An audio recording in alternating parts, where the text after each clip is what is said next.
Propam Polri memeriksa dua polisi buntut tewasnya ayah tiri Alvaro di ruang konseling Polres Jakarta Selatan.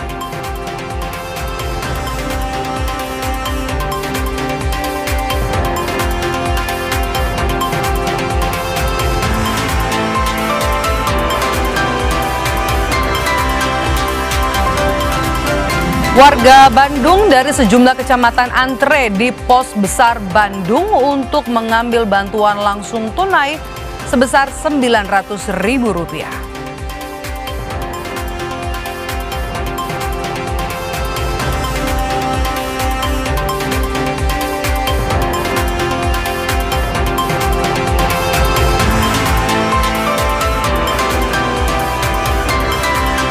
Penyidik Polda Jateng memeriksa rekan AKBP Basuki sebagai saksi kasus kematian dosen Untak Semarang.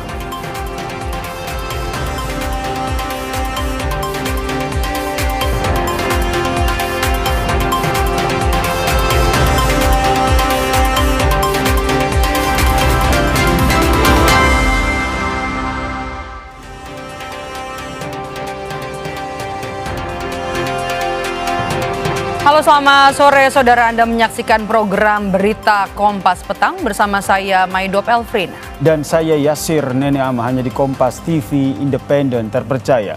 Informasi pertama saudara kami awali dari Bandung. Warga memenuhi kantor Pos Besar Bandung, Jawa Barat untuk menerima bantuan langsung tunai Kestra yang cair hari ini. BLT yang dicairkan hari ini sebesar Rp900.000.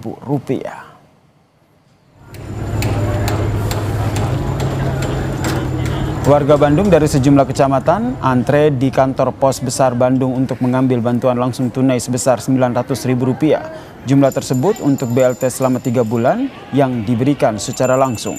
Dengan adanya BLT ini membuat warga merasa sangat terbantu. Mulai untuk keperluan membeli kebutuhan pokok, modal kerja, hingga untuk keperluan sehari-hari.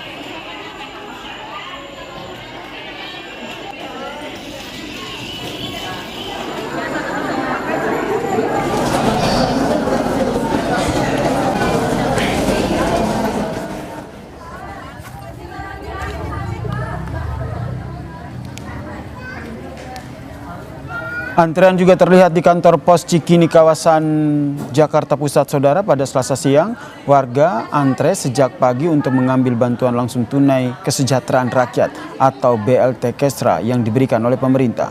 Hari ini diperkirakan ada hampir 600 orang yang mencairkan dana BLT Kestranya di kantor Pos Cikini.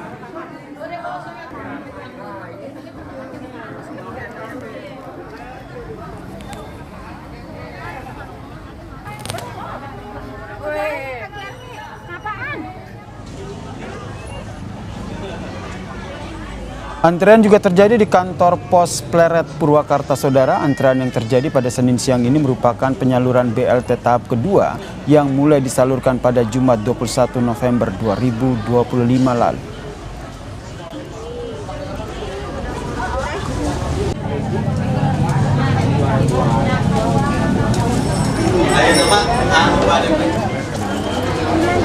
Alah, iya kan sorot wajahku, Bapak. Ngantri berapa lama kan? Udah 2 hari Pak, kemarin gagal gak ada KTP asli. Sekarang nyoba lagi ke kantor pos. Begitu. Ini BLT apa sih? BLT Kensa. Berapa dapatnya Pak? 900. Perlu diketemukan sudah dalam kondisi meninggal. Untuk diketemukan tadi menurut Ibu Kapolsek itu ada di Kali Cilele Tenjo, daerah Bogor.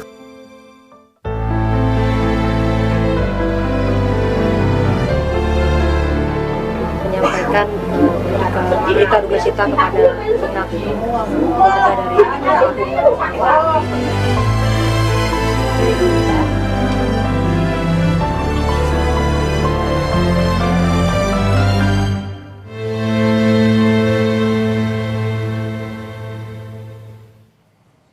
Saudara, tim psikolog Polda Metro Jaya dan Dokes Polres Metro Jakarta Selatan mendatangi rumah duka Alvaro untuk memberikan trauma healing untuk keluarga Alvaro.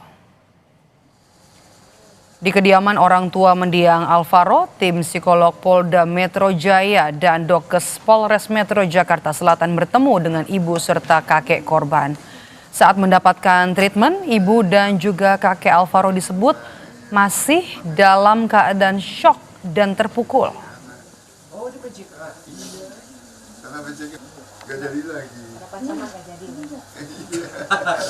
Mudah-mudahan nanti dengan Saya didampingi dari psikolog dari Polda Metro Jaya dan juga dengan Bu Kasidokes dari Polres Metro Jakarta Selatan melakukan pendampingan kepada pihak keluarga almarhum adik Alvaro. Pendampingan ini tujuannya untuk trauma healing lebih kepada untuk menstabilkan emosional ya Bu ya, psikologi dari pihak keluarga seperti itu. Dan ini akan kita lakukan terus ya memang sampai keadaan dari psikis pihak keluarga ini bisa ya berangsur stabil membaik seperti itu. Propam Polres Jakarta Selatan akan memeriksa personel kepolisian yang bertugas menjaga pelaku penculikan dan pembunuhan Alvaro Kiano Nugroho. Menyusul aksi bunuh diri yang dilakukannya di ruang konseling Mapolres Jakarta Selatan. Tersangka sedang dititipkan di ruangan tersebut karena esok harinya harus dilakukan pemeriksaan medis pasca penetapan tersangka.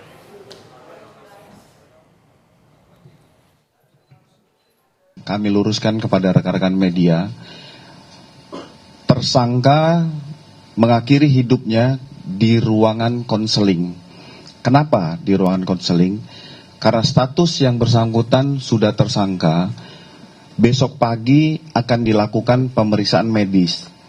Apakah tersangka ini memiliki penyakit bawaan ataupun penyakit menular, sehingga belum bisa dijadikan satu dengan tahanan lainnya.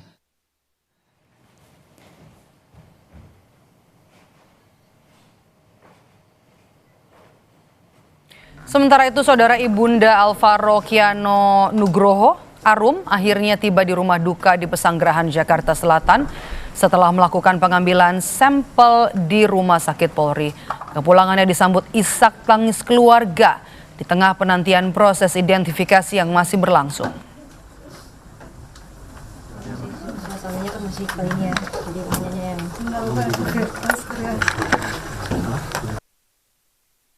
Sampel DNA-nya udah diambil ya sebelum kesini, Bu? Udah. Di mana tadi, Bu? Di Rumah Sakit Polri. Apa aja tadi yang diambil sampelnya, Bu? Dari air liur aja. Air liur ya. Terus sama ada apa sedikit apa tadi? Wawancara. Ibu menduga nggak sih, Bu, kalau kehilangan Alvaro berakhir seperti ini? Enggak, sama sekali. Belum bisa banyak jawab.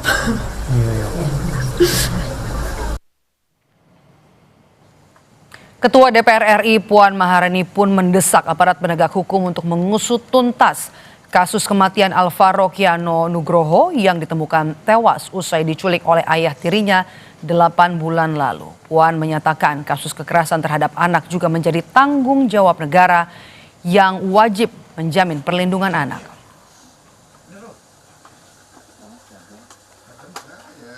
Sangat prihatin dan turut berbelasungkawa. Tentu saja ini sudah merupakan darurat, yang situasi darurat yang memang harus ditanggapi secara seksama, karena hal-hal seperti ini memang bukan hanya merupakan tanggung jawab dari keluarga atau sekolah, juga merupakan tanggung jawab dari negara.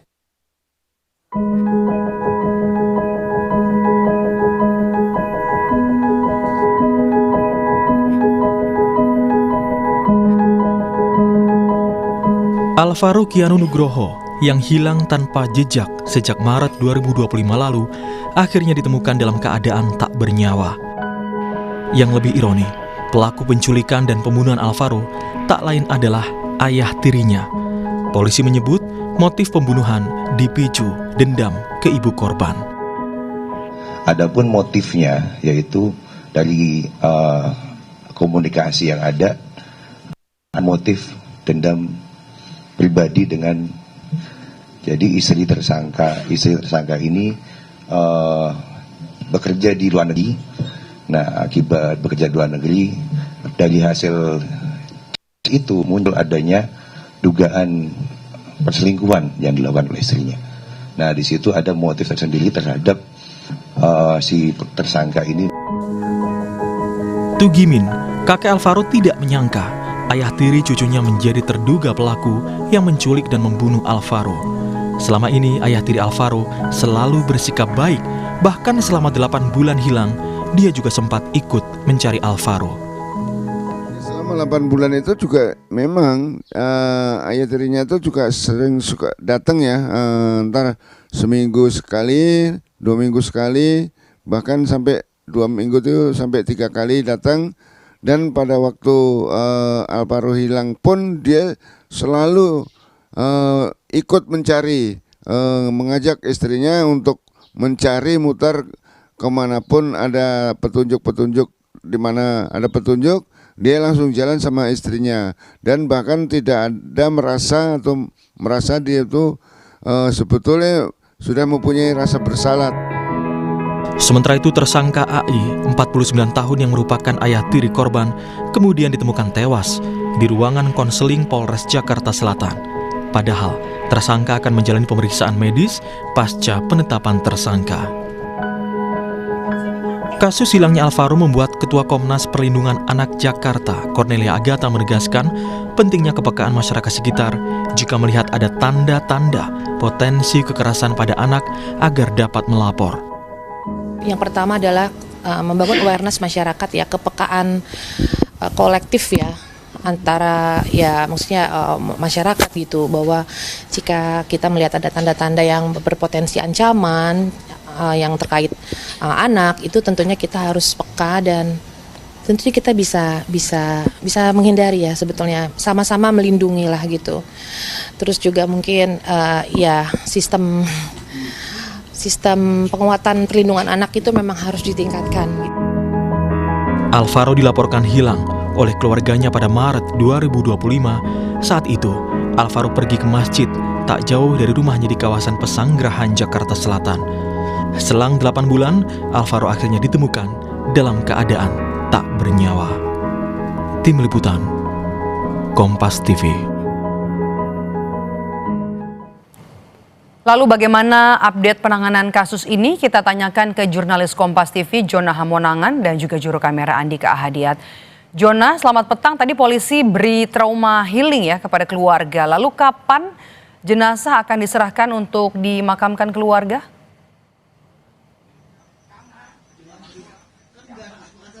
Ima hidup untuk jenazah kapan akan dimakamkan, memang dari keluarga sendiri masih menunggu hasil resmi, khususnya dari Puslapfor Mabes Polri, khususnya terkait dengan data forensik.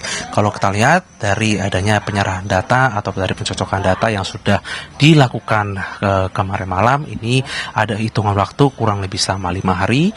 Jadi di hari Jumat atau tanggal 28 November rencananya hasil akan disampaikan secara resmi terkait dengan apakah jenazah yang ditemukan ini identik atau tidak dengan Alvaro. Nanti ketika sudah ada pencocokan data dan identik, maka nanti akan diserahkan kepada keluarga dan keluarga sendiri akan dimakamkan. Tadi saya sendiri juga sudah menanyakan kepada keluarga akan dimakamkan di mana. Memang belum ada pembicaraan secara resmi, tapi yang pasti nanti akan dimakamkan mungkin tidak jauh dari mungkin tempat tinggal atau tidak jauh dari wilayah Tanah Kusir ini.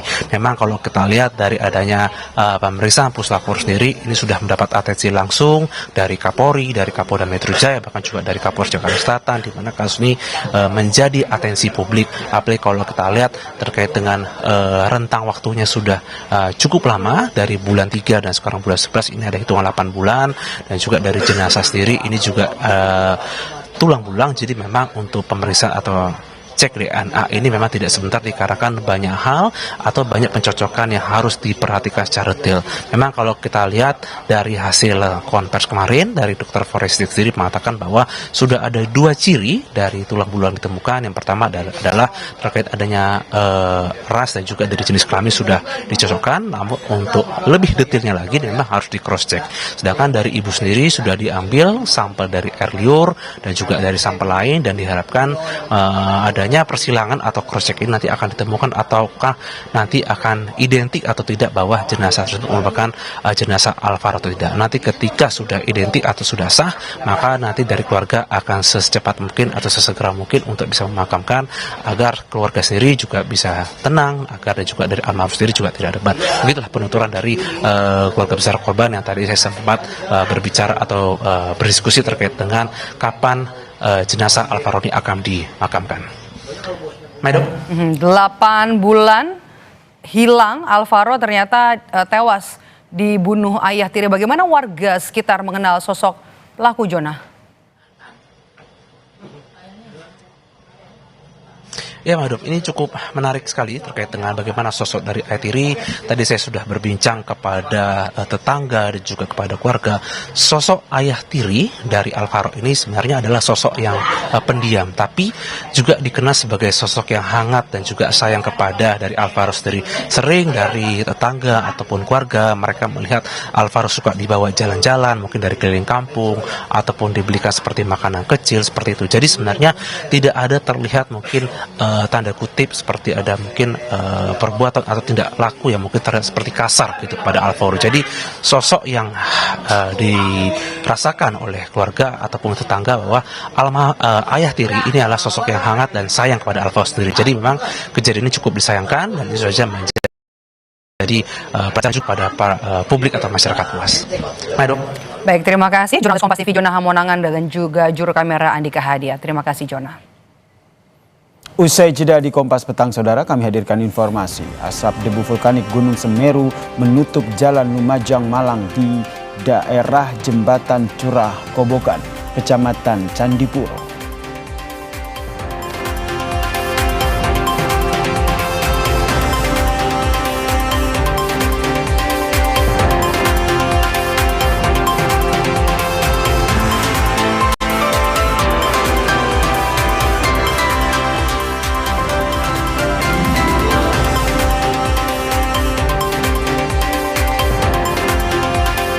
Asap debu vulkanik Gunung Semeru menutupi jalan Lumajang Malang di daerah Jembatan Curah Kobokan, Kecamatan Candipuro.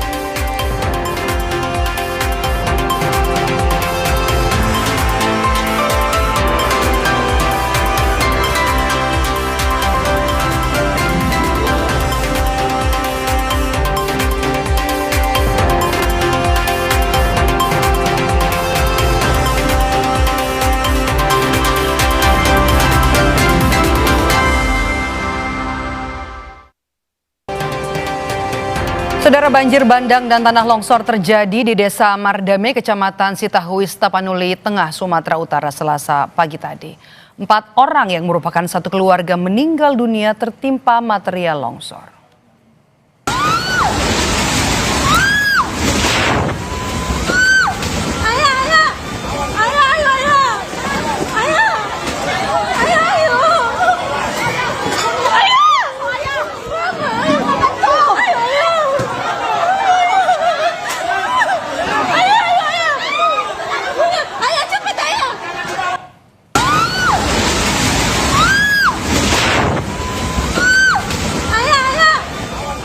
Inilah peristiwa awal banjir bandang dan tanah longsor yang sempat terekam warga di Desa Mardame, Kecamatan Sitahuis, Kabupaten Tapanuli Tengah, Sumatera Utara, Selasa pagi. 4 orang yang merupakan satu keluarga meninggal dunia setelah rumah yang ditempati tertimbun longsor.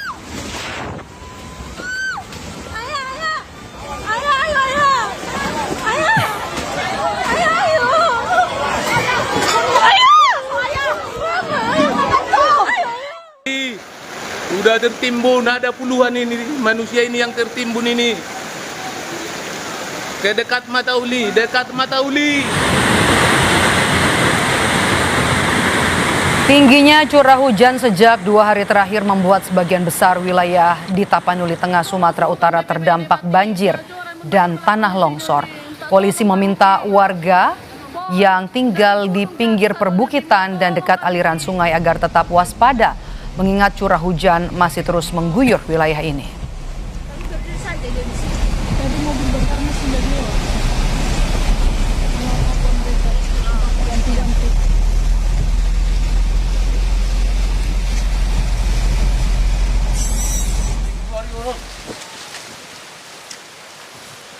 Sejumlah kendaraan diterjang tanah longsor di Jalan Lintas Sumatera Kabupaten Tapanuli Selatan, Sumatera Utara.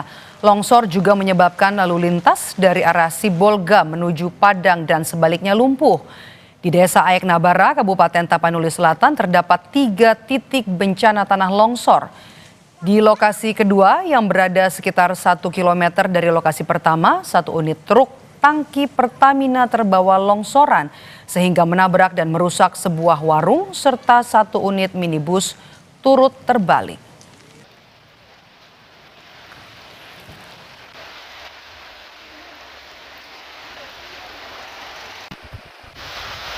Di Unggaja itu yang biasa terjadi itu jam-jam 10. Baru yang di Tanah Ponggol itu kira-kira jam 12 malam juga. Oh, berarti ada berapa titik, Bang? 3 titik jadinya. Oh, 3 titik. Iya, Begitu ada berapa mobil yang kena jebak nih waktu longsor ini? Yang kena sini 2. Di sana 1 jadi 3 lah. Untuk korban ada berarti, Bang ya? Enggak. Enggak. Sorotan selanjutnya, Saudara, asap debu vulkanik Gunung Semeru menutupi Jalan Lumajang Malang di daerah Jembatan Curah Kobokan, Kecamatan Candipuro.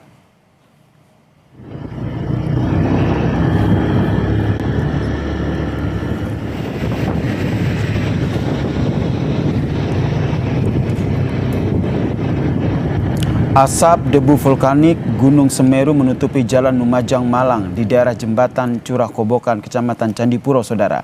Asap debu vulkanik Gunung Semeru nampak menutupi Jalan Lumajang Malang di daerah Jembatan Curah Kobokan, Desa Sumberwulu, Kecamatan Candipuro. Proses pembersihan dilakukan pihak polisi dan juga Kementerian Pekerjaan Umum.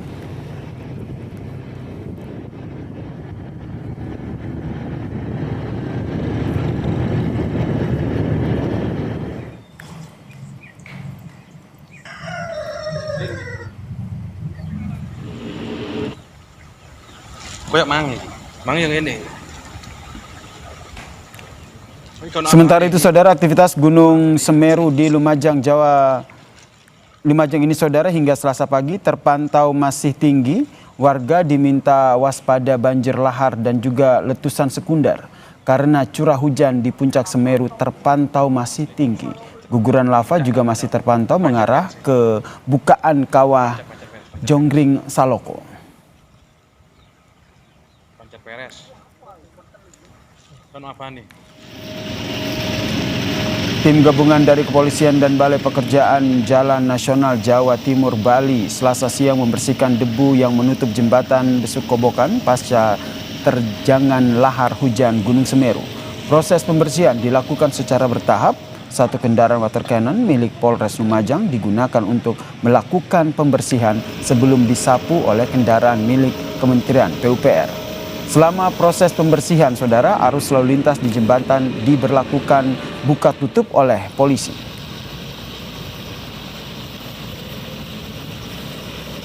Debu vulkanik ya Gunung Semeru, jadi sangat berbahaya untuk pernapasan. Jadi seluruh debu ini kita bersihkan. Ini bisa dilihat di situ ada AWC Polres Lumajang, kemudian ada juga dari PU ya, Pemda Kabupaten Lumajang untuk membersihkan material vulkanik agar tidak terlalu berdebu. Informasi dari Geladak Perak, abu vulkanik sangat menebal sekali, dulur. Jadi untuk yang di bawah harap waspada. Meski abu vulkanik tebal dari Gunung Semeru yang bercampur air hujan mengganggu pemandangan, sejumlah warga nekat melintasi jembatan Geladak Perak, Desa Sumberwulu, Kecamatan Candipuro. Sejumlah pengendara motor harus berhati-hati karena jembatan yang menjadi licin ditambah angin kencang yang bisa mengganggu pengguna jalan. Akibatnya saudara, kendaraan mereka tertutup debu abu vulkanik bercampur hujan. Selain debu tebal, wilayah sekitar juga rawan longsor.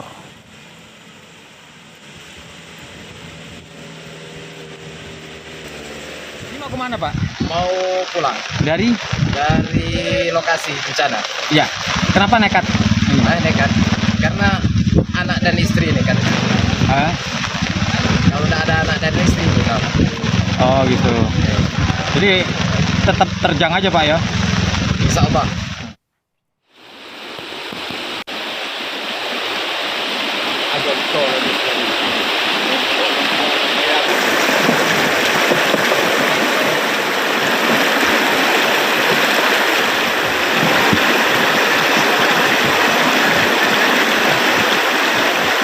Dampak lahar hujan Gunung Semeru yang disertai dengan letusan sekunder pada Senin sore menyebabkan akses dua desa di Lumajang, Jawa Timur ini tidak bisa dilintasi kendaraan. Jembatan limpas yang menghubungkan desa Sumber Langsep dan juga Kamar Kajang tidak bisa digunakan. Warga harus menyeberang Sungai Regoyo yang berarus deras. Polisi sudah meminta alat berat untuk menyingkirkan material batu dan juga pasir.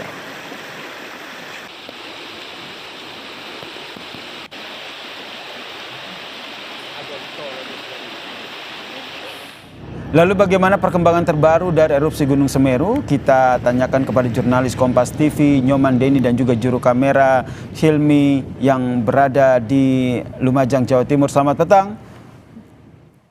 Nyoman, kalau dilihat di belakang Anda ini masih tampak ini ya, ada asap tebal begitu di debu vulkanik begitu. Anda juga menggunakan masker saat ini. Bagaimana kondisi di sana? Baik, kali Yasir, saya sedang berada di jembatan Besuk Koboan yang merupakan kawasan di daerah Candipuro, Lumajang.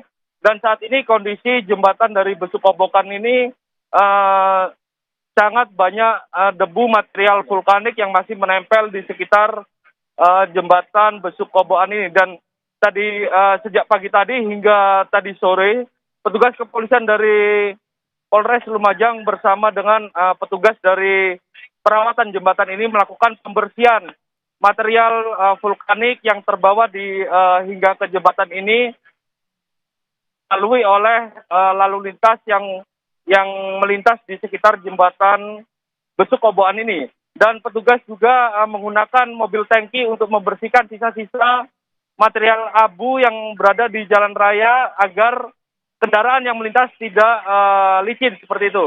Selain itu, petugas juga membantu warga yang mobilnya kotor karena abu vulkanik untuk dibersihkan. Dan abu vulkanik ini terbawa oleh letusan sekunder yang masih kerap terjadi karena curah hujan di kawasan Gunung Semeru ini cukup tinggi.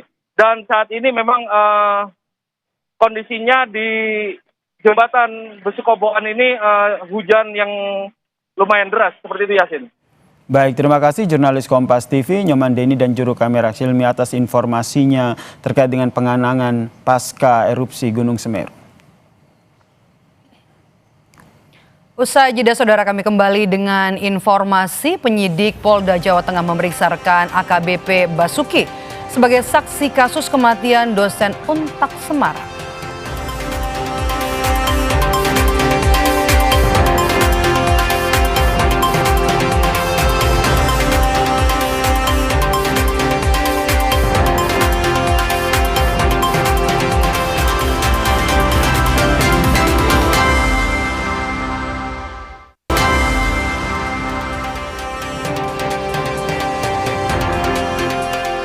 Saudara, penyidik Direktorat Kriminal Umum Polda Jawa Tengah memeriksa rekan AKBP Basuki sebagai saksi kasus kematian dosen Untak Semarang. Penyidik juga telah mengamankan sejumlah barang bukti dari hasil olah tempat kejadian perkara lanjutan di kamar korban. Polisi belum menemukan unsur pidana pada kematian dosen Universitas 17 Agustus Semarang ini, saudara, yang bernama Dwinanda Linsia Levi. Polisi memanggil satu tambahan saksi dari teman AKBP Basuki. Sebelumnya saudara, 3 saksi telah diperiksa, yakni saksi kunci yaitu AKBP Basuki, resepsionis hostel, dan juga saudara kandung korban. Penyidik masih mendalami kronologi kejadian meninggalnya korban saudara.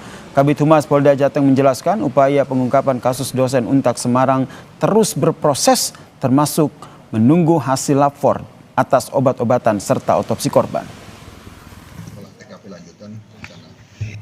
Kalau saksi tambah yaitu saksi Hananto ya. Hananto itu orang yang pertama kali ditelepon AKBP pagi hari setelah kejadian itu. Jadi yang Hananto ini yang menyarankan untuk segera lapor polisi. Untuk obat sedang kita lakukan penelitian ke laboratorium forensik dan saat ini kita sedang menunggu hasil forensik dari dokter untuk penyebab kematian, karena dokter yang memahami itu dan kita menunggu laporan secara resmi. Saudara, keluarga dosen Universitas 17 Agustus 1945 atau Untak Semarang mendesak polisi mengumumkan hasil penyelidikan. Hingga kini kejelasan ada tidaknya tindak pidana kematian dosen Levi pun belum diumumkan. Keluarga Dwinanda Linsia Levi, dosen Universitas 17 Agustus 1945 atau Untak Semarang, meminta kejelasan perkembangan penanganan kasus kematian Levi. Selain lambannya penyidikan, ada tidaknya tindak pidana, termasuk terseretnya anggota Polri AKBP Basuki. Kejanggalan lain soal pasal yang akan diterapkan, kuasa hukum mempertanyakan. Kuasa hukum korban mendengar pasal yang digunakan tentang tindak pidana karena kelalaian yang menyebabkan kematian orang lain. Ya, kejanggalannya kematiannya saja. Kenapa di situ mati bersama perwira menengah Polda Jawa Tengah, kan gitu. Kenapa ada dia? Dan lebih perlu ditanyakan lagi, ada pasal yang akan diterapkan oleh Polda Jawa Tengah, khususnya penyidik di Subdit 3, itu pasal 359, pasal yang isinya garis besarnya menyatakan bahwa karena kelalaian seorang membuat menjadikan orang itu meninggal dunia. Nah, lalainya karena apa? Polisi kini masih menganalisis bukti termasuk CCTV di hostel tempat ditemukannya jenazah korban. Polisi akan menjawab seluruh tudingan kejanggalan dalam gelar perkara. Dan saat ini peristiwa tersebut atau tangkapan layar tersebut sedang dianalisis oleh pihak Laboratorium Forensik Polda Jawa Tengah. Apa yang menjadi pertanyaan atau kerisauan pihak keluarga maupun publik nanti akan terjawab pada saat gelar perkara penyelidikan. Karena nanti pada saat gelar perkara, penyidik akan memaparkan temuan hasil penyelidikan dikaitkan dengan bukti-bukti yang ada di lapangan, dan tentunya di situ akan kita simpulkan apakah penyebab dari kematian almarhumah. Sementara itu, Kompolnas mengawasi penanganan dugaan pelanggaran etik dan mendorong penyelidikan peristiwa pidana dalam kematian dosen Levi. Terduga pelanggar dengan olah TKP yang kaitannya dengan apakah ada peristiwa pidana di tempat kejadian perkara itu kan tentu berbeda, maka hasil penyelidikan terkait dengan peristiwa pidana atau tidak untuk saat ini kan sementara belum ada, sehingga ini yang kita tunggu dan kita dorong. Penyelidik Propam sedang menunggu hasil resmi otopsi. Hasil resmi otopsi inilah yang akan menjelaskan penyebab kematian korban, apakah ada benar mengalami dugaan kekerasan atau tidak. Sebelumnya, korban ditemukan meninggal di sebuah hostel pada 17 November. AKBP Basuki menjadi orang pertama yang melapor ke Polsek Gajah Mungkur.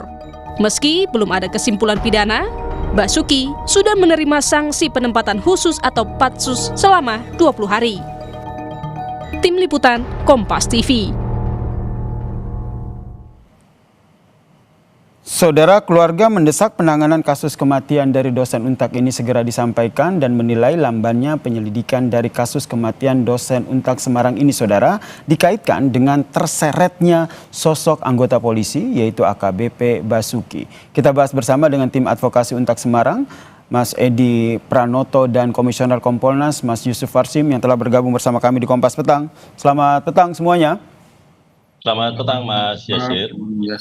Saya ke Mas Edi dulu nih, sebagai tim advokasi Untak Semarang juga tentu memantau kasus ini. 8 hari usai penemuan jenazah, polisi belum juga mengumumkan unsur pidana, apakah ada pidananya atau tidak. Keluarga pun bahkan mendesak kejelasan kasus ini. Seperti apa tim advokasi Untak melihat kasus ini? Terima kasih Mas Yasir. Perlu kami sampaikan bahwa tim advokasi memang dibentuk oleh lembaga untuk mengawal proses ini, membuat perkara ini menjadi terang benderang. Ada beberapa hal yang mungkin kemudian bisa kami sampaikan kenapa tim advokasi ini dibentuk, karena selain menyangkut keluarga kami juga ada potongan-potongan peristiwa yang belum ada penjelasan. Misalnya yang paling mudah untuk dipahami dan harus dipertanyakan adalah, yang kami pertanyakan adalah rentang waktu dari AKBP B yang kemudian kena patsus itu dari jam 05.30 sampai dengan kemudian Inavis datang, kemudian kami justru mendapat informasi dari pihak lain, bukan dari pihak yang berwenang. Ini bagian-bagian yang kemudian kami ditugaskan untuk itu, Mas. Dan terakhir perlu kami sampaikan kepada Mas Yasir dan seluruh pemirsa, hari Senin kemarin kami sudah ke Polda, diterima oleh Kabid Humas Polda Pak Artanto, dan disitulah kami diskusi banyak terkait dengan kasus ini. Tentu ada bagian-bagian yang belum bisa kami sampaikan, sebagaimana kesepakatan kami dengan Pak Artanto, Mas Yasir. Oke. Tapi apa informasi terbaru saat diskusi dengan polisi dari Polda Jawa Tengah ini sudah bisa diinformasikan ke publik? Ya, yang jelas Polda akan profesional dalam menangani ini, termasuk terkait dengan proses-proses yang olah TKP yang kedua, apa yang ditemukan dan sebagainya disampaikan pada kami. Dan kami juga memberikan masukan-masukan pada Pak Kabid Humas waktu itu, waktu ketemu, dan Pak Kabid Humas akan menyampaikan informasi-informasi yang disampaikan kami itu kepada Dirkrim Polda Jateng, karena perkara ini kan sudah ditangani Polda. Dan kami tentu sebagai tim advokasi, dan sekaligus kami tegaskan Mas Yasir, kami juga pemegang kuasa dari kakak korban. Pemegang kuasa dari kakak korban, sehingga kami memang punya kepentingan langsung dengan keluarga dan juga untuk kepentingan lembaga kami, Mas. Baik, saya ke Mas Yusuf Warsim. Kompolnas sendiri sebelumnya kita berbincang juga di Kompas Petang, begitu Anda mendorong untuk penyelidikan pidana. Proses pengawalan kasus ini dari Kompolnas seperti apa update-nya? Ya, Kompolnas sampai saat ini, Mas Asir, terus melakukan pemantauan. Hanya tentu yang sementara kami lakukan meminta informasi-informasi yang baru, yang berkembang. Nah, sementara yang sudah terpantau, ini proses penyelidikan di dugaan pelanggaran kode etiknya sudah terlihat, dan Propam sendiri masih melakukan pendalaman.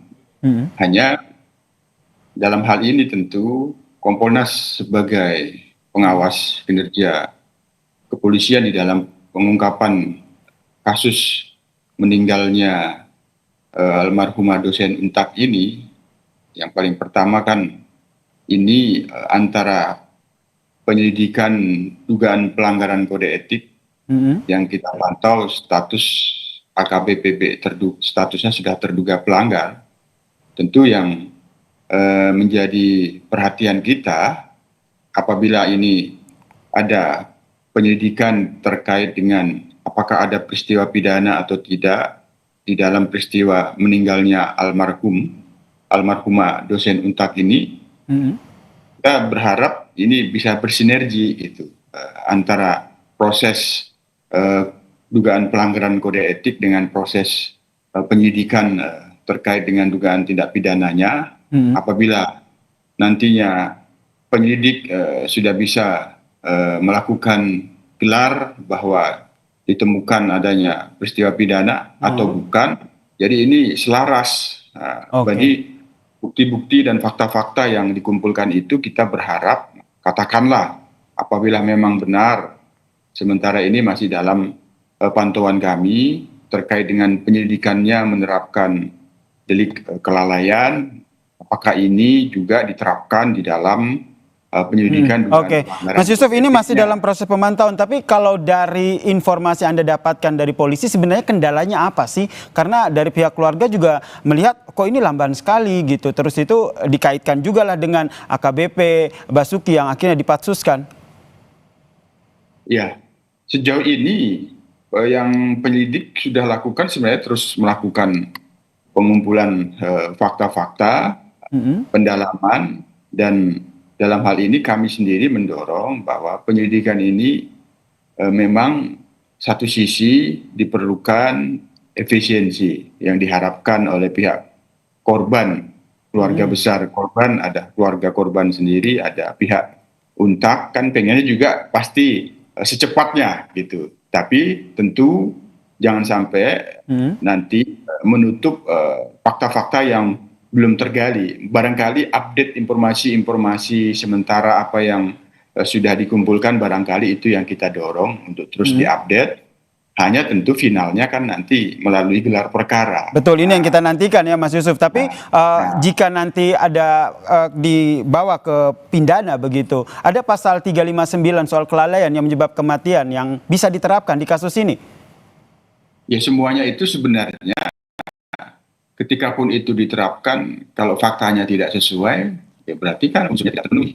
Bisa jadi ada fakta lain. Nah, fakta lain itu kan melalui keterangan saksi, melalui pemeriksaan forensik terkait dengan analisis digital forensik CCTV, terkait dengan hasil otopsinya, itu kan harus dibuat garis koherensi yang kuat, apakah memang unsurnya kelalaian atau ada yang lain atau bukan peristiwa pidana, termasuk apakah ada ringkasan rekaman medis almarhum. Intinya kronologi peristiwanya ini kan harus benar tergambarkan fakta-faktanya.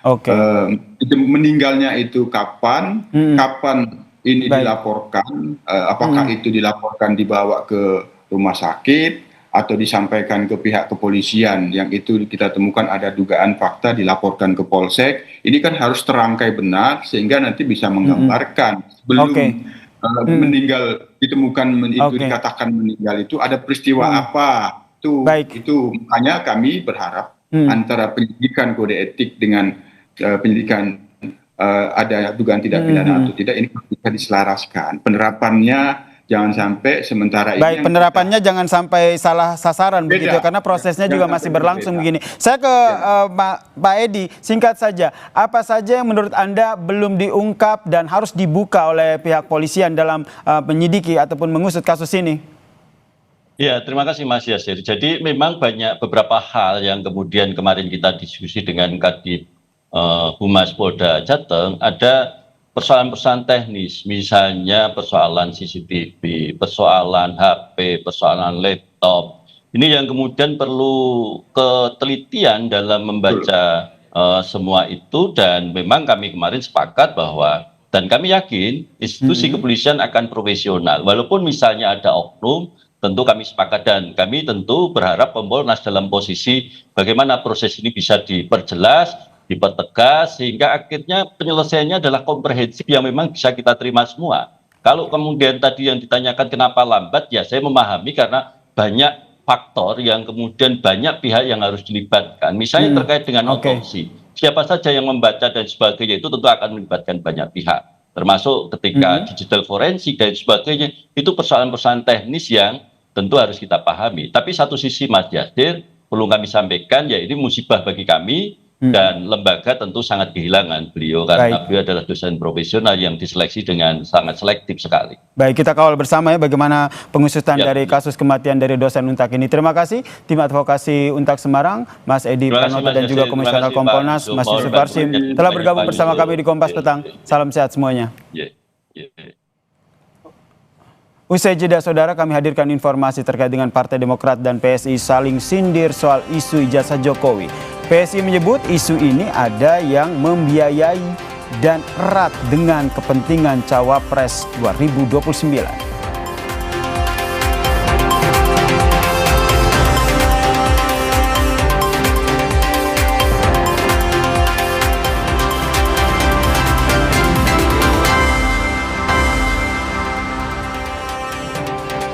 Kompas Petang kami lanjutkan bersama saya Maidop Elfrina. Saudara, Partai Demokrat dan PSI saling sindir soal isu ijazah Jokowi. PSI menyebut isu ini ada yang membiayai dan erat dengan kepentingan Cawapres 2029. Isu ijazah Jokowi hingga kini belum juga selesai. Ketua Harian PSI Ahmad Ali meyakini ada pihak yang mengorkestrasi isu ijazah Jokowi. Menurutnya, kasus ijazah bisa bergulir lama, pasti ada yang menjadi otak dan membiayai. Ahmad Ali menduga pihak yang menunggangi isu ijazah Jokowi adalah pihak yang ingin menjadi cawapres di Pilpres 2029. Nah, artinya bahwa tiba-tiba ini muncul, ada yang mengorkestra.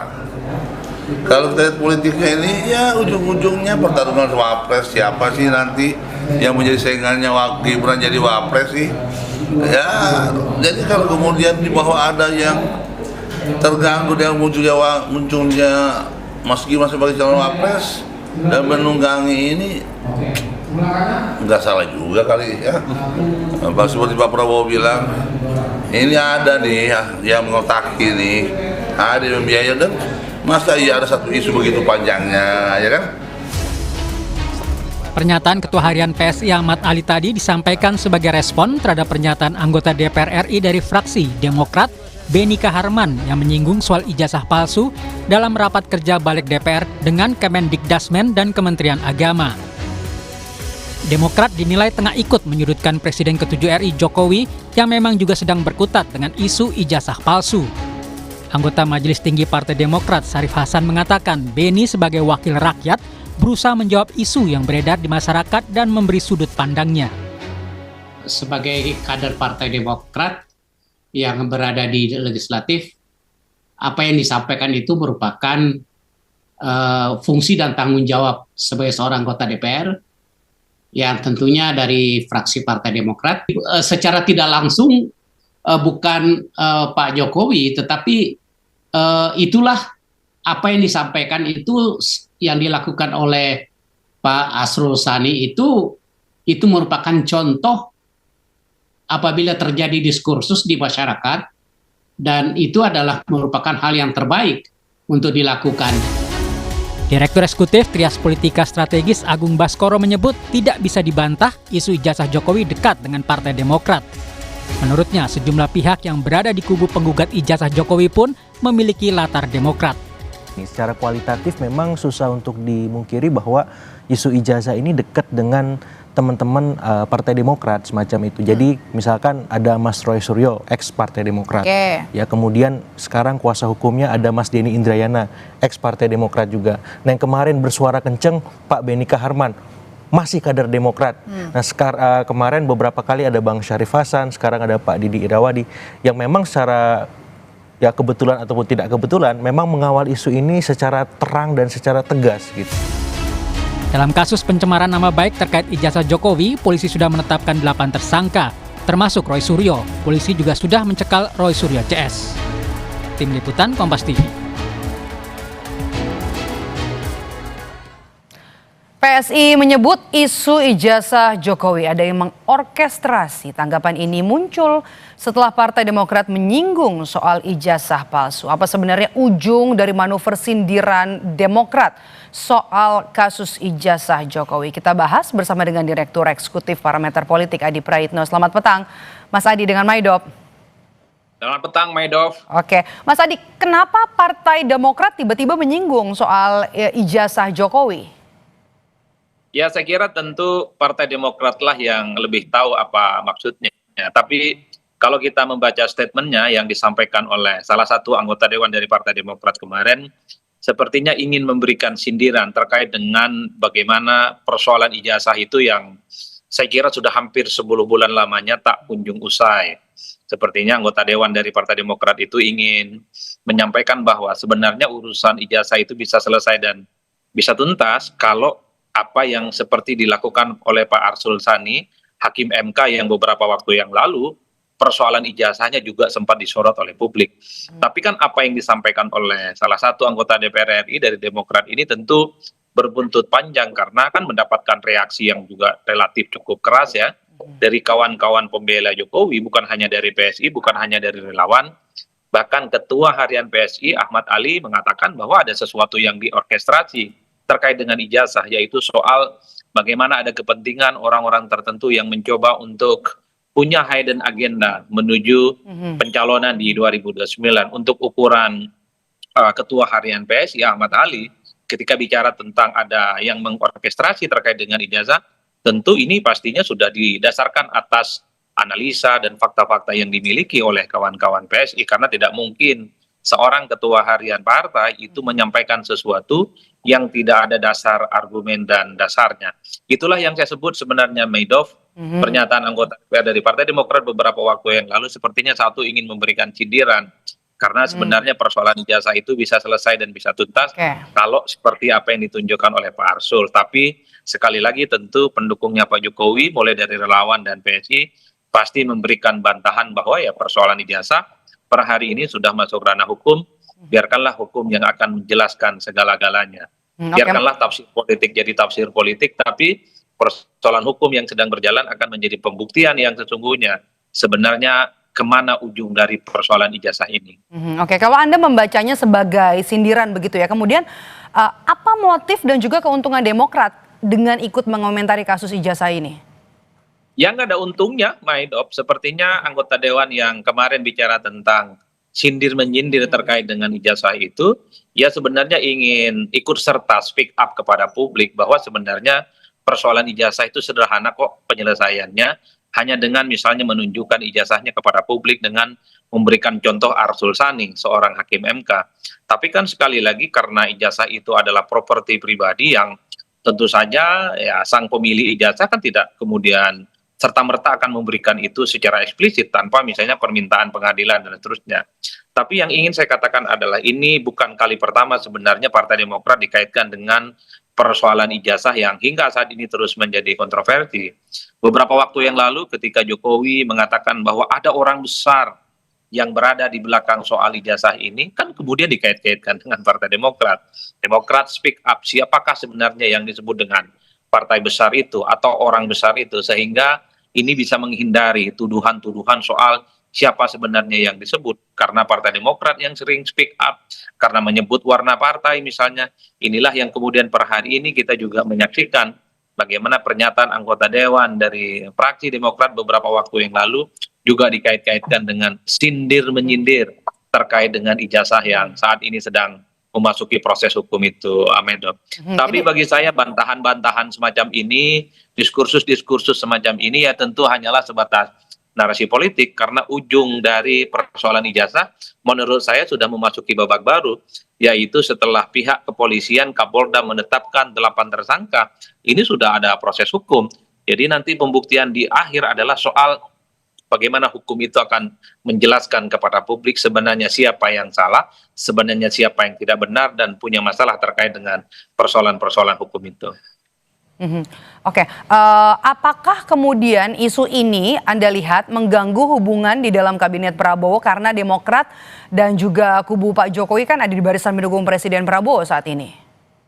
Ya sepertinya nggak ada persoalan apapun, karena kalau kita mau jujur sebenarnya sekalipun misalnya ada unsur menteri dari PSI, ada unsur menteri dari Partai Demokrat, sepertinya hubungannya baik-baik saja dan cukup harmonis, karena kalau kita melihat kecenderungan rata-rata elit itu sering guyup, antar menteri itu saling bekerja sama satu sama yang lain, meski barisan-barisan di bawahnya pada level elit-elit partai seringkali suka bertabrakan pikiran satu sama yang lain. Dan bahkan kalau kita mau jujur ya sebenarnya PSI menyinggung Partai Demokrat bukan hanya persoalan ijazah, bahkan beberapa waktu yang lalu Ketua Harian PSI Ahmad Ali juga menyinggung ketika misalnya banyak pihak yang mempersoalkan kenapa sih Jokowi tidak pensiun. Ahmad Ali mengatakan ada kok nenek-nenek yang puluhan tahun jadi ketum nggak selesai dan kemudian tidak dipersoalkan ketika menjadi ketua umum partai. Nggak berhenti di situ. Ketua Harian PSI ini Ahmad Ali juga nyinggung Demokrat. Ada juga bapak-bapak 20 tahun yang lalu jadi presiden hingga saat ini pun juga aktif di politik. Ya publik tahu bahwa yang 20 tahun yang lalu jadi presiden dan masih aktif di politik ya tak lain dan tak bukan pastilah SBY. Jadi bantahan-bantahan semacam ini sepertinya akan terus berlanjut, Maidop, ketika satu sama yang lain antar elit partai itu saling sindir sama yang lainnya. Jadi pernyataan anggota Dewan dari Partai Demokrat beberapa waktu yang lalu yang dikesankan itu menyindir persoalan ijazahnya Pak Jokowi, maka PSI tidak tinggal diam, bukan hanya membela Jokowi, tapi juga memberikan serangan-serangan sporadis, serangan-serangan yang juga sifatnya ingin membalik fakta bahwa sebenarnya persoalan ijazah itu tidak lahir dalam ruang hampa, tapi ini diorkestrasi oleh orang, oleh figur-figur tertentu yang katanya punya intensi untuk maju di 2029. Itu kan pernyataan Ketua Harian PSI yang bisa kita tangkap. Itulah yang disebut narasi politik terkait dengan ijazah sepertinya terus akan berkembang di kemudian hari, siapa yang saling sindir dan akan saling berbantah. Tapi bagi saya semua ini tidak akan ada gunanya, karena satu langkah persoalan ijazah itu sudah naik pada level persoalan hukum. Narasi politik yang berkembang, bantah-bantahan apapun yang terjadi, ini tidak akan menghilangkan persoalan hukum yang saat ini ada di kepolisian Polda Metro Jaya. Baik, terima kasih atas pandangannya Direktur Eksekutif Parameter Politik Adi Praitno sudah bergabung bersama kami di Kompas Petang. Sehat selalu Mas Adi. Terima kasih Maido. Usai jeda saudara, kami kembali dengan informasi Propam Polri memeriksa 2 polisi buntut tewasnya ayah tiri Alvaro di ruang konseling Polres Metro Jakarta Selatan. Pembahasannya hadir usai jeda di Kompas Petang.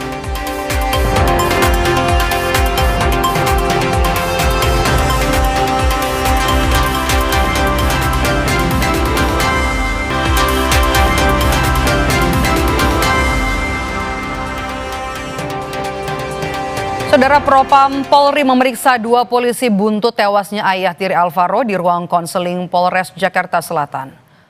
Propam Polres Jakarta Selatan akan memeriksa polisi yang bertugas menjaga pelaku penculikan dan pembunuhan Alvaro Kiano Nugroho, menyusul aksi bunuh diri yang dilakukannya di ruang konseling Mapolres Jakarta Selatan. Tersangka sedang dititipkan di ruangan itu karena esok harinya harus dilakukan pemeriksaan medis pasca penetapan tersangka.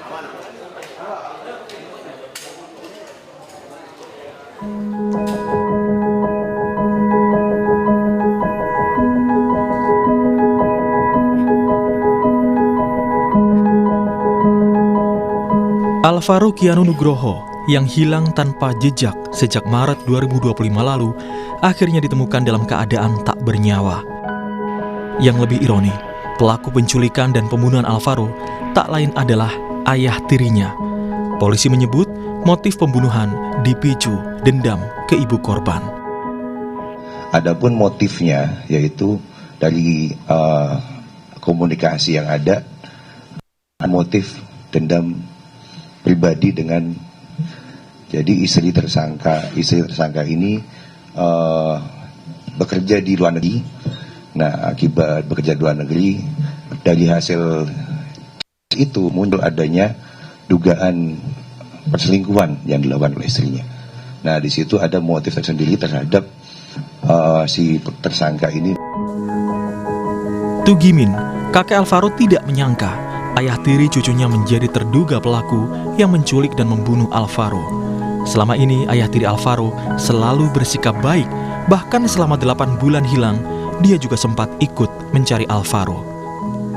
Selama 8 bulan itu juga memang ayah tirinya itu juga sering suka datang ya, ntar seminggu sekali, 2 minggu sekali, bahkan sampai 2 minggu itu sampai 3 kali datang.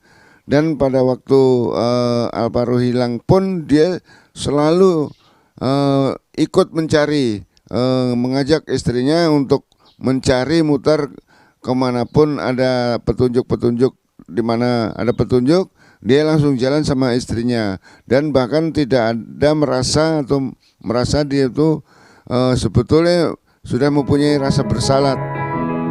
Sementara itu tersangka AI, 49 tahun yang merupakan ayah tiri korban, kemudian ditemukan tewas di ruangan konseling Polres Jakarta Selatan. Padahal tersangka akan menjalani pemeriksaan medis pasca penetapan tersangka. Kasus hilangnya Alvaro membuat Ketua Komnas Perlindungan Anak Jakarta, Cornelia Agatha, menegaskan pentingnya kepekaan masyarakat sekitar jika melihat ada tanda-tanda potensi kekerasan pada anak agar dapat melapor. Yang pertama adalah membangun awareness masyarakat ya, kepekaan kolektif ya, antara ya maksudnya masyarakat gitu, bahwa jika kita melihat ada tanda-tanda yang berpotensi ancaman yang terkait anak, itu tentunya kita harus peka dan tentunya kita bisa menghindari ya, sebetulnya sama-sama melindungi lah gitu. Terus juga mungkin ya sistem penguatan perlindungan anak itu memang harus ditingkatkan. Alvaro dilaporkan hilang oleh keluarganya pada Maret 2025. Saat itu, Alvaro pergi ke masjid tak jauh dari rumahnya di kawasan Pesanggerahan, Jakarta Selatan. Selang 8 bulan, Alvaro akhirnya ditemukan dalam keadaan tak bernyawa. Tim Liputan, Kompas TV. Alvaro Kiano Nugroho yang hilang tanpa jejak sejak Maret 2025 lalu akhirnya ditemukan dalam keadaan tak bernyawa. Tersangka yang merupakan ayah tiri korban ditemukan tewas di ruangan konseling Polres Jakarta Selatan. Padahal tersangka seharusnya akan menjalani pemeriksaan medis pasca penetapan tersangka. Mengapa polisi gagal mencegah tewasnya tersangka? Kita bahas petang ini bersama dengan pengamat kepolisian ISES Bambang Rukminto dan juga mantan Kabareskrim Komjen Purnawirawan Ito Sumardi. Selamat petang Bapak-bapak dengan Maidop. Selamat petang, Mbak Wedok. Oke, saya mau ke Mas Bambang terlebih dahulu. Mas Bambang, bagaimana Anda melihat pengungkapan kasus ini, termasuk soal tersangka yang tewas ketika menjalani pemeriksaan? Ya, memang patut disesalkan ya. Bagaimanapun juga meskipun seseorang itu sudah dijadikan tersangka, mereka memiliki hak untuk hidup, untuk aman itu. Jadi ketika berada di tahanan polisi, ini tentunya keselamatan dan keamanan terkait dengan hak hidupnya itu harus dijaga gitu loh. Ini yang menjadi menarik adalah kasus-kasus tahanan yang kemudian meninggal ini kan bukan yang pertama kali terjadi. Artinya memang harus ada evaluasi terkait SOP maupun sistem di tahanan kepolisian. Sebenarnya Polri itu memiliki peraturan Kapolri 4 tahun 2015 tentang perawatan tahanan di lingkungan kepolisian. Ini sebenarnya sudah sangat jelas sekali terkait dengan bagaimana sistem terkait dengan tahanan ini diatur sedemikian rupa. Harus ada CCTV, kemudian juga petugas jaganya juga harus bergiliran dan tahanan ini dijaga agar tidak sampai melakukan tindakan-tindakan yang merugikan orang lain, termasuk juga merugikan dirinya sendiri. Kasus seperti ini tentu sangat disesalkan dan akan pada akhirnya memunculkan banyak pertanyaan apa yang sedang terjadi terkait dengan tahanan ini, apalagi melihat apa yang disampaikan oleh Polres Jakarta Selatan bahwa tersangka ini sudah ditahan sejak tanggal 21 November, sementara jenazah korban ini ditemukan jenazahnya tanggal 23 November. Artinya kan ada jeda waktu di antara tersebut. Makanya kalau kita merujuk dalam KUHAP misalnya, semua seseorang yang sudah dijadikan tersangka ditahan seharusnya didampingi oleh pengacara, tapi kan ini tidak. Makanya akhirnya memunculkan pertanyaan-pertanyaan di publik seperti itu. Oke, saya mau ke Pak Ito. Kemudian keselamatan dan juga keamanan tersangka yang kemudian meninggal begitu dalam kasus ini, dalam upaya untuk bisa mengungkap kasus ini. Anda melihat sudah sejauh mana upaya untuk mengungkap kasus ini, Pak Ito? Ini Mbak Bendop ya. Sekarang seorang yang ditahan ya, kita katakan diamankan, tentu kan ada dua masalah ya. Yang pertama adalah dia melakukan kejahatan dan dia memang tidak ingin, istilahnya ada satu penyesalan yang luar biasa yang dia berusaha untuk bunuh diri. Banyak kasus-kasus itu, ada yang gantung diri, ada yang membenturkan kepalanya di tembok, pengalaman saya dulu ya. Nah sekarang kan yang ditanyakan adalah yang harus diselidiki, pertama adalah mengapa hal ini bisa terjadi. Yang kedua yang paling penting adalah penyebab terjadinya kematian ini. Kan sekarang terhadap tahanan ini ya, yang bunuh diri ini, diduga bunuh diri ini kan sedang dilakukan pemeriksaan forensik yang mendalam. Nah kalau memang betul dikatakan Pak Bambang, orang itu kan dia berhak untuk hidup, berhak untuk dilindungi.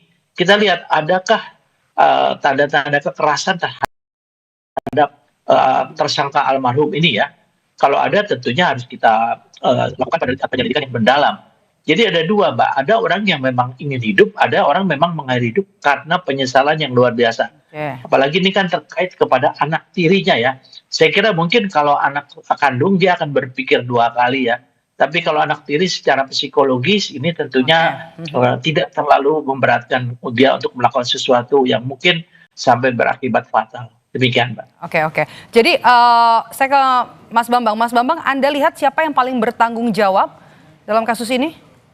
Ya, harusnya yang penyidik di situ ya, dan terutama adalah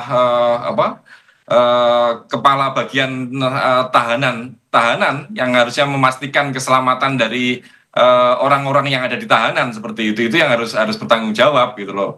Tentu mereka ini harus dilakukan pemeriksaan, apakah ada kekerasan di situ, semuanya tentu akan dilakukan penyelidikan secara saintifik ya, melalui seperti yang disampaikan Pak Ito tadi, melalui forensik, otopsi misalnya seperti itu, apakah ada tanda-tanda kekerasan selain penyebab kematian yakni bunuh diri dengan melakukan. Artinya kan kita masih menunggu ya, begitu ya, maaf saya potong. Nah, kalau untuk mengungkap kasus Alvaro ini, tersangkanya kalau sudah meninggal bagaimana?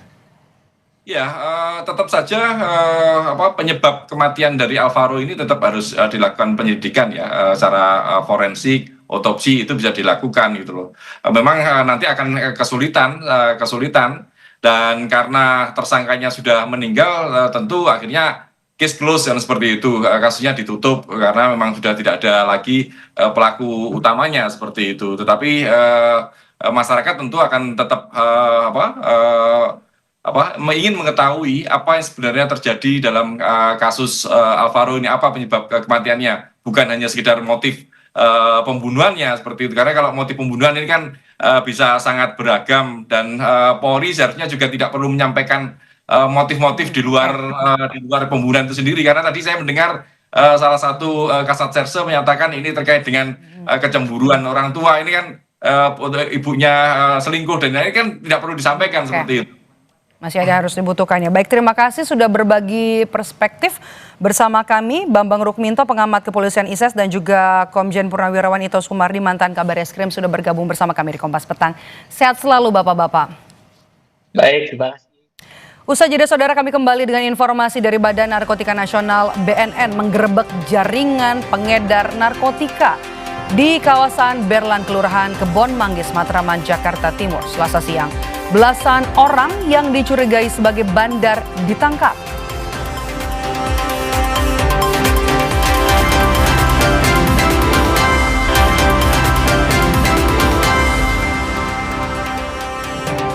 Saudara, Badan Narkotika Nasional menggerebek jaringan pengedar narkotika di kawasan Berlan, Kelurahan Kebon Manggis, Matraman, Jakarta Timur pada Selasa siang. Belasan orang yang dicurigai sebagai bandar diamankan petugas.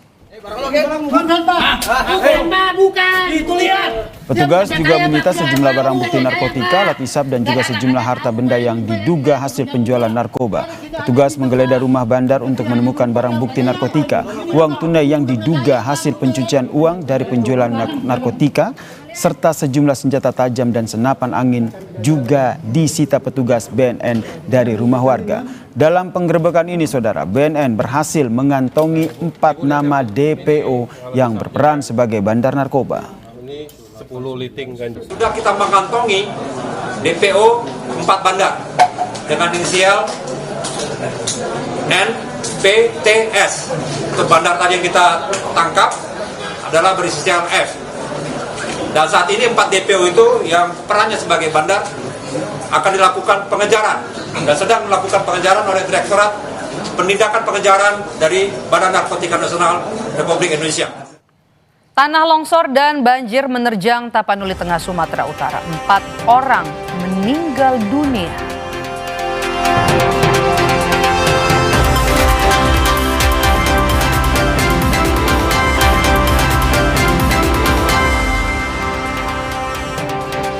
Saudara, banjir bandang dan tanah longsor terjadi di Desa Mardame, Kecamatan Sitahuis, Tapanuli Tengah, Sumatera Utara, Selasa pagi.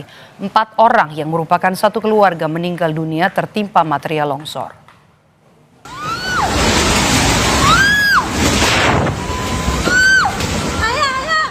Inilah video amatir awal banjir bandang dan tanah longsor yang sempat terekam warga di Desa Mardame, Kecamatan Sitahuis, Kabupaten Tapanuli Tengah, Sumatera Utara. 4 orang yang merupakan satu keluarga meninggal dunia setelah rumah yang ditempati tertimbun longsor.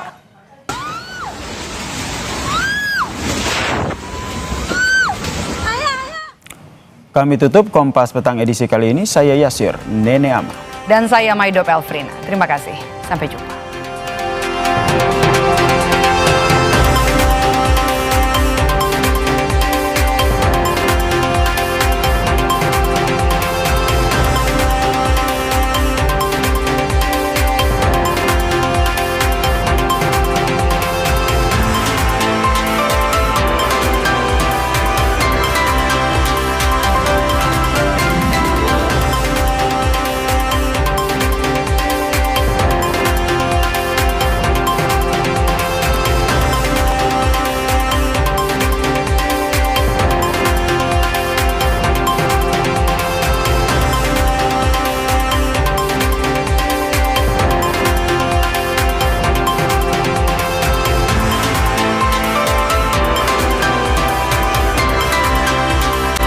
Terima kasih Anda telah menyaksikan Kompas Petang, didukung oleh